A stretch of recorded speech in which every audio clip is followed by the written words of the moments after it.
마가복음 4장을 1절부터 살펴보니까요, 앞부분에 예수님이 하나님 나라의 비유를 가르치셨습니다.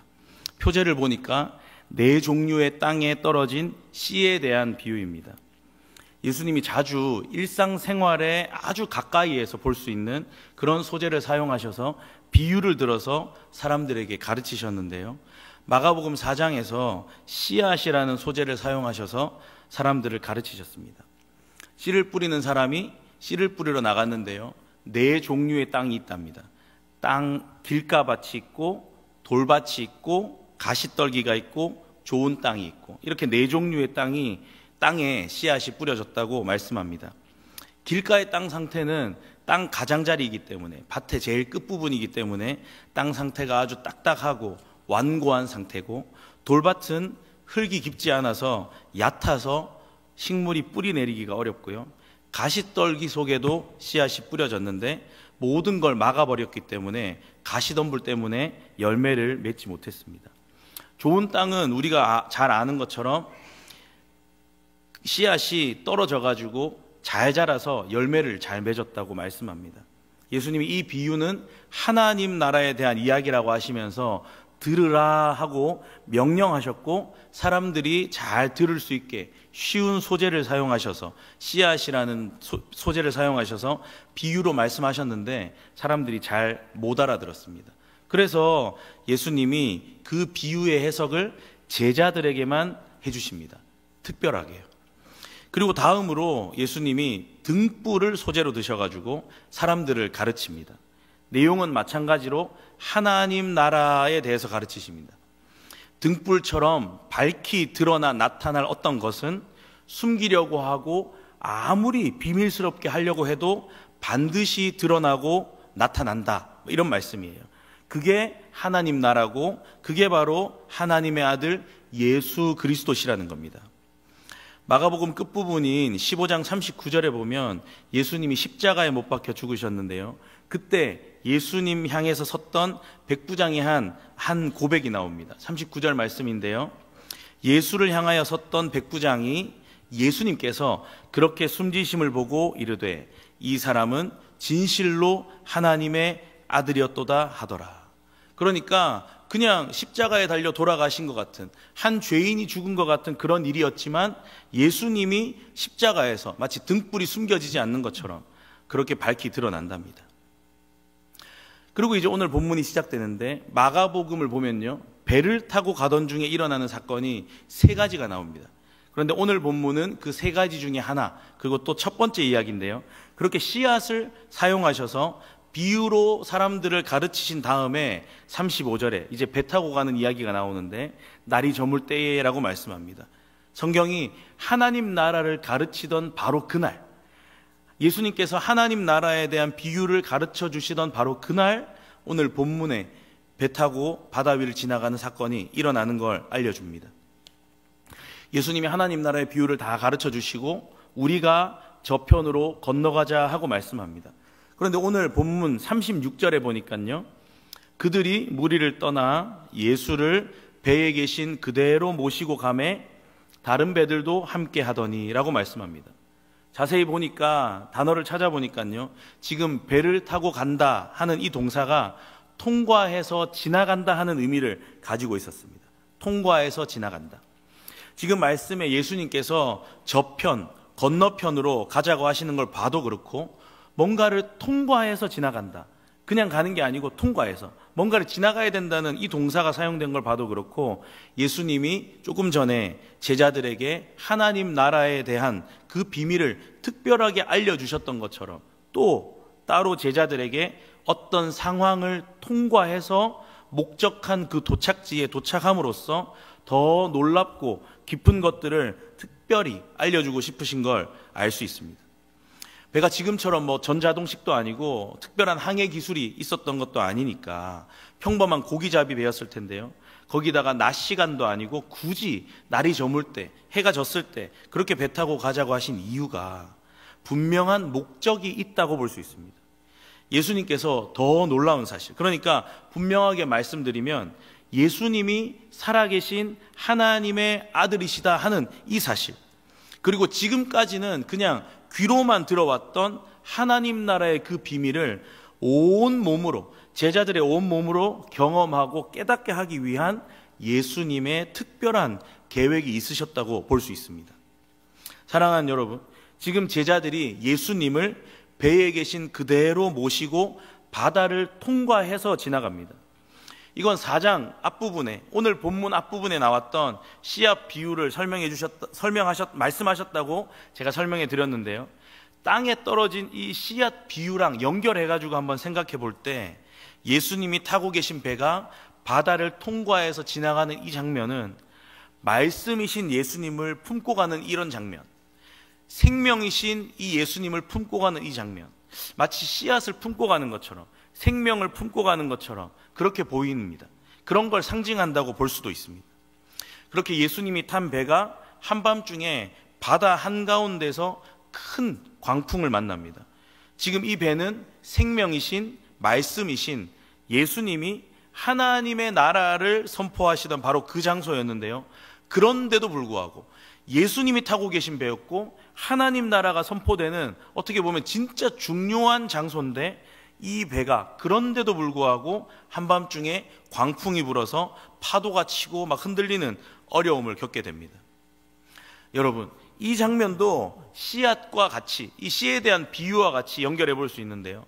생명으로 볼 수 있는 이 씨앗이 여러 힘들고 어려운 그 땅, 그리고 도저히 견딜 수 없는 어려움과 박해 등을 받거든요. 지금도 마찬가지입니다. 시작부터 결론을 말씀드리면 지금 이 모든 건 예수님한테 달려있는 줄 믿으시기 바랍니다. 다 의도하신 거예요. 의도하신 거. 특별하게 뭘 가르쳐주고 싶으신 겁니다. 배에 지금 광풍이 불고 파도가 치고 배 안으로 막 물결이 몰아치고 있습니다. 하나님 나라가 선포되는 이 배, 생명 되시는 예수님이 타고 계신 이 배. 그런데 이 배가 광풍을 만났는데 좀 황당하게 예수님은 고물에서 베개를 베고 주무셨답니다. 그래서 제자들이 예수님을 깨웁니다. 여기서 깨운다는 건 그냥 막 이렇게 예수님 일어나세요 이게 아니고 잡아서 일으키는 거예요. 이렇게. 그래서 예수님을 다급하게 잡아서 일으키고는 여러분 간구합니다. 예수님한테 이렇게 세워가지고 막 깨워서 막 간구하는 거예요. 여러분, 우리 예수님은 살아계신 말씀인 줄 믿으시기 바랍니다. 시편 44편 23절에서 24절 말씀에 이렇게 말씀합니다. 주여 깨소서 어찌하여 주무시나이까? 일어나시고 우리를 영원히 버리지 마소서. 어찌하여 주의 얼굴을 가리시고 우리의 고난과 압제를 잊으시나이까? 44편에 보니까 하나님의 백성들이 하나님을 잠에서 깨우면서 고난과 어려움과 압제로부터 제발 구원해 달라고 간구합니다.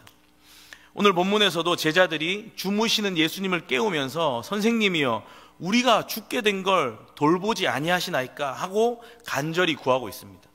근데 간절히 구하는 건 좋은데 감히 하나님의 아들인 예수님한테 불평하듯이 잔소리하듯이 예수님 도대체 지금 안 움직이시고 뭐합니까?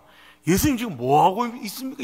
지금 이런 상황에 지금 뭐합니까? 이렇게 약간 버릇없이 행동하는 거예요.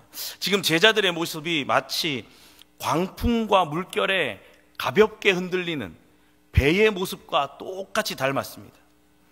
여러분, 사람이 얼마나 쉽게 그 마음이 흔들리냐 하면요, 제가 예전에 설교를 하려고 예배 준비를 위해서 이제 설교를 출력해야 되지 않습니까? 그때 이후로 제가 아이패드로 하는데 출력을 해야 되는데 갑자기 제 컴퓨터에 있는 파일이 다 사라진 거예요. 지금 예배 올라가야 되는데 너무 당황스러운 거예요. 심장이 막 쿵쾅쿵쾅 뛰고 손이 떨리는 거예요. 큰일 났다 이제. 오늘 대형 사고다. 초조해지고 다리가 막 저절로 덜덜덜 떨리는 거예요. 손톱을 물어뜯고.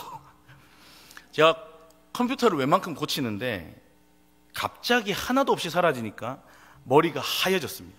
저절로 기도가 나오는데 주님 이건 아닙니다. 진짜 이건 아니에요. 조금 있으면 설교하러 가야 되는데 이렇게 방해를 하시면 어떡합니까? 제발 좀 도와주세요. 그러니까 사실 지금 천천히 얘기해서 그렇지 제발 좀 도와주세요. 막 이러고 있는 겁니다. 결국 방법이 없어서 생각나는 대로 새로 쓰는 거예요. 지금 이제 좀 있으면 올라가야 되니까 막 이제 막 줄거리라도 쓰는 겁니다. 와, 기억나는 대로. 큰일 난 거예요. 너무 초조하니까 막 화장실이 또 가고 싶었어요.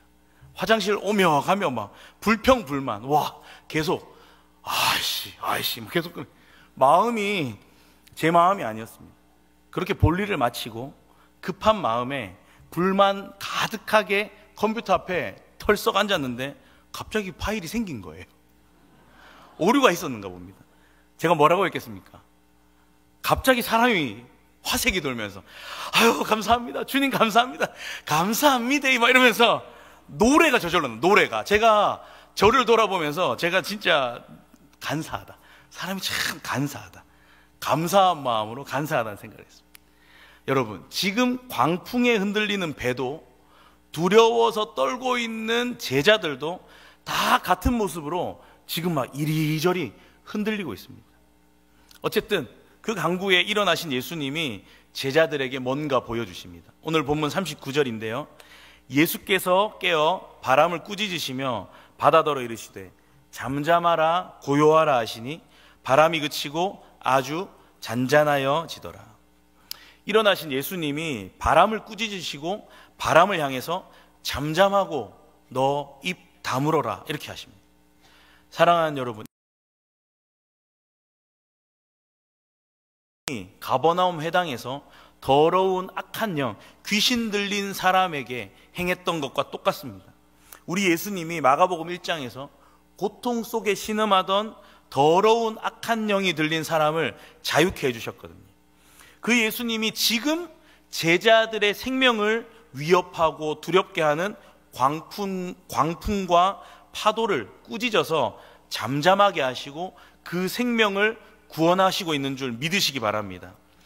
온 우주의 왕 되신 예수님 앞에 더러운 악한 영도, 귀신도, 바람도, 바다도 순종하고 복종할 수밖에 없는 줄 믿으시기 바랍니다. 그 옛날 구약시대에 3년 반 동안 비가 오지 않아서 하나님의 사람인 엘리야가 무릎 사이에 머리를 넣고 간절하게 기도했더니 비가 내렸던 일 아시잖아요.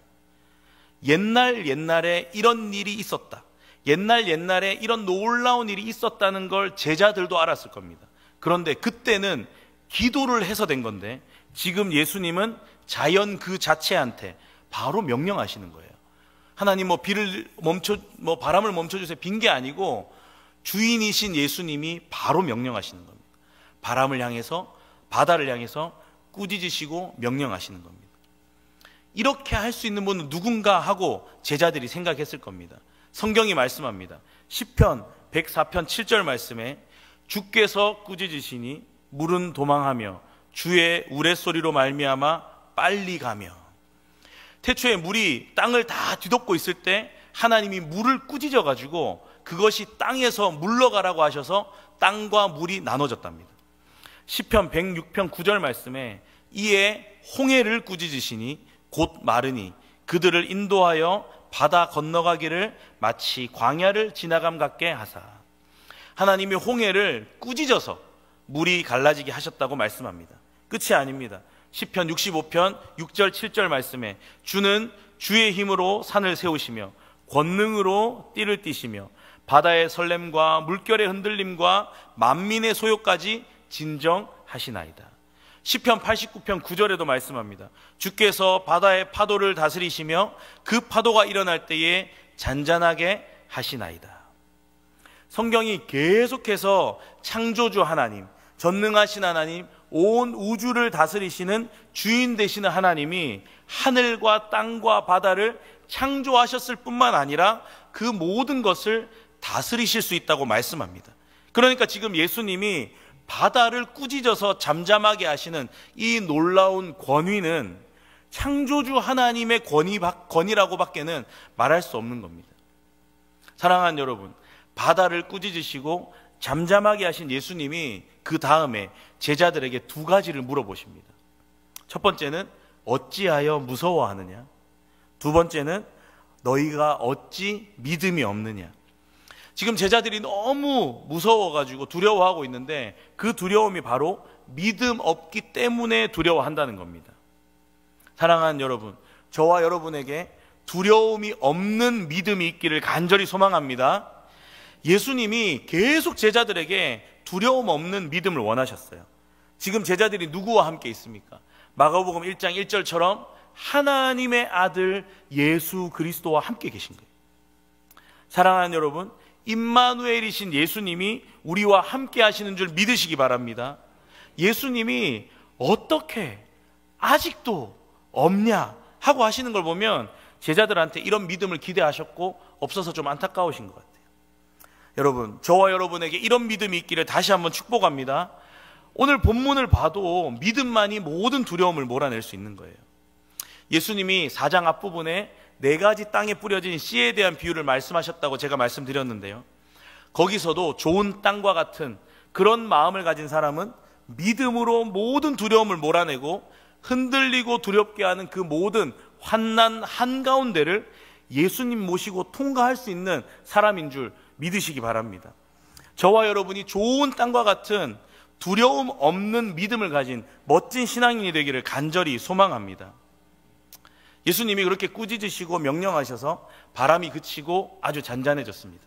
그런데 41절에 보니까 제자들이 더 크게 두려워합니다.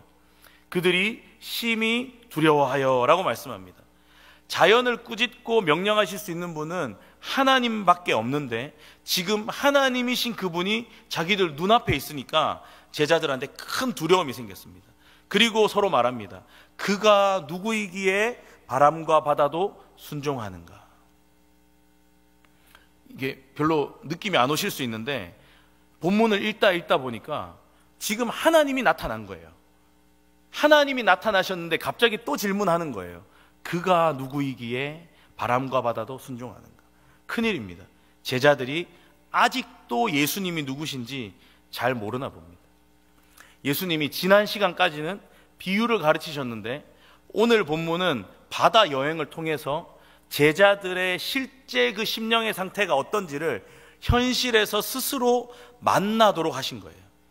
제자들이 바다 한가운데서 자신들의 두려움, 그리고 믿음이 없다는 거, 그리고 예수님이 진짜 누구신지에 대해서 전혀 모른다는 자신들의 실제적인 모습을 예수님이 보여주시는 거예요. 41절에서 제자들이 그가 누구이기에 바람과 바다도 순종하는가 하였더라 하는 이 말씀은 이제 예수님이 누구신지에 대한 걸 알아가는 제자들의 첫걸음이 시작됐다는 걸 알려주는 신호라고 볼 수 있습니다. 사랑하는 여러분, 하나님이 성경을 통해서 우리에게 찾아오셔서 여러 가지 질문을 하십니다. 우리가 깨닫게 하시기 위해서 그런 거예요. 성경을 통해서 우리에게 말씀하시고 질문하시는 이유가 우리가 깨닫게 하시기 위해서입니다. 아담이 불순종하고 두려워서 숨었을 때 하나님이 물으십니다. 아담아, 네가 어디 있느냐? 하나님이 아담 어디 있는지 몰라서 물어보신 게 아닙니다. 아담이 회개하고 하나님께 돌이키게 하려고 찾아오신 거예요. 그리고 물으시는 겁니다. 가인이 동생 아벨을 죽이고 강팍한 마음으로 있을 때 물으셨어요. 가인아, 네 아우 아벨이 어디 있느냐? 하나님이 가인이 아벨 죽인 거 몰라서 물어보신 게 아니라니까요. 가인이 회개하기 원하셨는데 가인은 회개하지 않고 멸망길로 가버렸습니다. 아담이나 가인처럼 어떻게 보면 실패한 성경의 사람들도 있지만 하나님이 물으실 때 돌이켜서 인생이 바뀐 성경의 사람들이 많이 있습니다. 우리가 잘 아는 사도 바울이 바로 그런 사람입니다. 바울이 분노에 막 가득 차가지고 자기 신념에 가득 차서 예수 믿는 사람들 다 잡아 죽이겠다고 다메섹을 향해서 막 달려갈 때 주님이 나타나신 거예요. 바울아, 사울아, 네가 왜 나를 핍박하느냐? 주님의 그 한마디 질문에 바울이 자기가 얼마나 하나님 앞에 죄인인지 깨닫고 돌이켜서 그 인생이 바뀌었습니다. 저와 여러분도 늘 말씀 통해서 하나님을 만나게 되기를 간절히 소망합니다. 사랑하는 여러분, 오늘 하나님 나라를 비유로 가르치시던 예수님이 제자들을 부르시고 배를 타고 건너편으로 가자고 특별한 목적을 가지고 말씀하십니다. 귀로 듣기만 하고 머리로만 알던 그 가르침에 실제적인 경험을 주시려고 그러신 것 같아요. 광풍과 물결에 배가 흔들리고 제자들이 두려워합니다. 주무시는 예수님을 흔들어 깨워서 간구합니다. 예수님이 일어나셔서 바람과 바다를 꾸짖으시고 잠잠하라 하시니까 잠잠해졌어요. 그렇게 잠잠케 하신 예수님이 제자들에게 물으십니다. 왜 이렇게 무서워하느냐? 어떻게 이렇게 아직도 믿음이 없느냐? 두려움 때문에 예수님이 누구신지 잃어버린 그 제자들에게 믿음으로 두려움을 이겨내도록 가르쳐 주신 줄 믿습니다. 성경학자들은 마가복음을 처음으로 핍박받았던 초대교회 성도들이 아주 큰 핍박과 박해를 초대교회 성도들이 많이 받았다고 봅니다.